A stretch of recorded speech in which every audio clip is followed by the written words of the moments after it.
بسم اللہ الرحمن الرحیم۔ عزیز طلباء و طالبات، آج ہم یونٹ نمبر 1 کلاس جو ہماری 9th ہے، اس کے کلاس 9th کے فرسٹ یونٹ کی ہم نے ورڈز میننگ اور ٹرانسلیشن کی تھی۔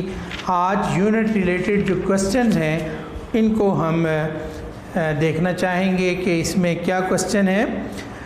آپ نے سوال کو بہت اچھے سے سمجھنا ہے کہ سوال میں پوچھا کیا گیا ہے، کیونکہ اب آپ نے ٹرانسلیشن بھی پڑھ لی ہے، اور جب ٹرانسلیشن ایک دفعہ آپ پڑھ لیتے ہیں تو اس کے بعد آپ اس قابل ہو جاتے ہیں کہ آپ خود سے اس کو آنسر کر سکیں۔ میری یہ خواہش ہوگی کہ میں کوسچن بہت اچھے سے آپ کو سمجھا سکوں، اس میں پوچھی جانے والی بات کو اچھے انداز سے سمجھا سکوں، اور آپ اس کو آنسر بھی اس کا میں بتاؤں، اور وہ آنسر آپ خود سے اس کا اسی یونٹ ریلیٹڈ ہے نا، تو اس کو آپ نے خود سے سرچ کر کے تو کوسچن خود آپ نے تیار کرنے ہیں، ان کے آنسر لکھنے ہیں۔ Where is Mecca situated? مکہ کہاں واقع ہے؟ بہت عام سی سوال ہے، جنرل نالج کی سوال ہے آپ کہ مکہ کہاں پایا جاتا ہے؟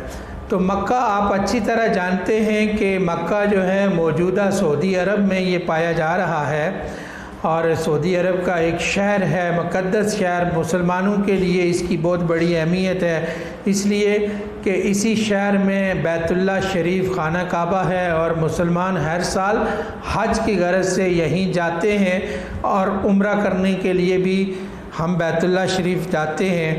تو مکہ سعودی عرب میں پایا جاتا ہے، اور جو ریفرنس پوزیشن ہے کہ ریڈ سی، جسے ہم بحرہ احمر کہتے ہیں، اس سے یہ 40 میل کے فاصلے پر واقع ہے۔ Mecca is situated in Saudi Arabia at the distance of 40 miles from the Red Sea. Mecca is situated in Saudi Arabia at the distance of 40 miles from Red Sea. دوسرا کوسچن ہے ہمارا، what type of competition was held as Ukaz? Ukaz کے مقام پر کس طرح کا مقابلہ ہوا کرتا تھا؟ ہر سال وہاں کس طرح کا مقابلہ عکاظ کے مقام پر ہوا کرتا تھا؟ تو ہم نے یونٹ میں یہ بات پڑھی تھی کہ جو عرب لوگ تھے وہ اپنی فصاحت و بلاغت کی وجہ سے بہت زیادہ مشہور تھے۔ ان کی اپنی زبان کے اوپر جو ان کو دسترس تھی، جو کمال حاصل تھا، جو ان کو عبور حاصل تھا، اس کی وجہ سے وہ بہت زیادہ مشہور تھے۔ تو اس کے اظہار کے لیے ہر سال ایک poetical competition was held as Ukaz every year.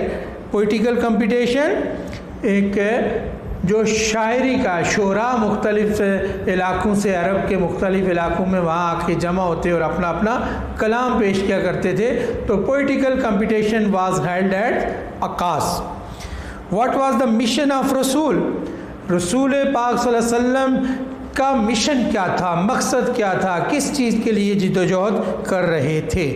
The mission of Rasool was to preach of Islam and Tauheed and also the unity of mankind. رسول پاک صلی اللہ علیہ وسلم کا جو بنیادی مقصد تھا وہ کیا مقصد تھا؟ وہ مقصد تھا کہ اسلام کی تعلیم دینا، اسلام کی تبلیغ کرنا، لوگوں کو توحید کی طرف بلانا، اور لوگوں کو ان کو آپس میں مساوات پیدا کرنا، ان میں ایکویٹی پیدا کرنا، ان میں رنگ و نسل کے جو امتیازات بڑھتے جا رہے تھے اس معاشرے کے اندر، ان کو ختم کرنا، اور سب لوگوں کو برابری کے اصول پر ایک جگہ پہ جمع کرنا، اور ان کے آپس میں مابین ایک یونٹی آف مین کائنڈ، انسانوں میں اتفاق اور اتحاد کے لیے آپ نے جدوجہد کی۔ اور جو بنیادی مقصد تھا، دا مشن آف رسول صلی اللہ علیہ وآلہ وسلم is to preach of Islam and توحید and the unity of mankind۔ اسلام اور توحید کی دعوت و تبلیغ اور انسانیت کا اجتماع، یا ان کا آپس میں ان کو اتفاق اور اتحاد میں لانا، مساوات قائم کرنا۔ Why did the pagan Arabs send a delegation to Rasul's uncle؟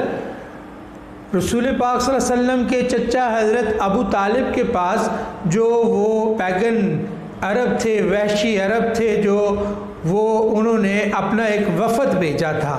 اس وفد کو ان کے پاس بھیجنے کا مقصد کیا تھا؟ تو جب یہ وفد حضور پاک صلی اللہ علیہ وسلم کے پاس گیا تھا تو اس نے جا کر یہ مطالبہ کیا کہ آپ اپنے بھتیجے کو اس بات پہ سمجھائیں کہ یہ ہمارے خداؤں کو برا بھلا کہہ رہا ہے، یہ ہماری مخالفت کر رہا ہے، اس کو سمجھائیں کہ یہ باز آ جائے، یا بصورت دیگر یہ پورے اہل مکہ اور اہل قریش کی مخالفت لینے کے لیے تیار ہو جائیں. یہ وہ بنیادی پیغام حضور پاک کے چچا حضرت ابو طالب کے پاس دے کے عرب کے لوگوں نے ایک وفد بھیجا تھا. The pagan Arab send a delegation to Rasool uncle to restrain the Rasool from the preach Allah almighty message، کہ لوگوں کو اللہ کے پیغام، توحید کے پیغام، دعوت و تبلیغ کا جو کام ہے اس سے انہیں روکا جا سکے. تو آج جو یونٹ میں ریلیٹڈ کوسچن ہیں ہم نے ان کو دیکھا ہے، ان کا جو ممکنہ سوالات تھے وہ میں نے آپ کو اچھے سے سمجھائے ہیں. آپ نے اچھے سے ان کو لرن بھی کرنا ہے اور ان کے آنسر آپ نے خود سے تلاش کر کے اپنے نوٹس کا حصہ بنانے ہیں. اگلے لیسن میں ہم کمپریہنشنز کو ان ڈیٹیل انشاءاللہ اپنے نیکسٹ لیکچر میں اس کو دیکھیں گے. جب تک کے لیے اللہ حافظ.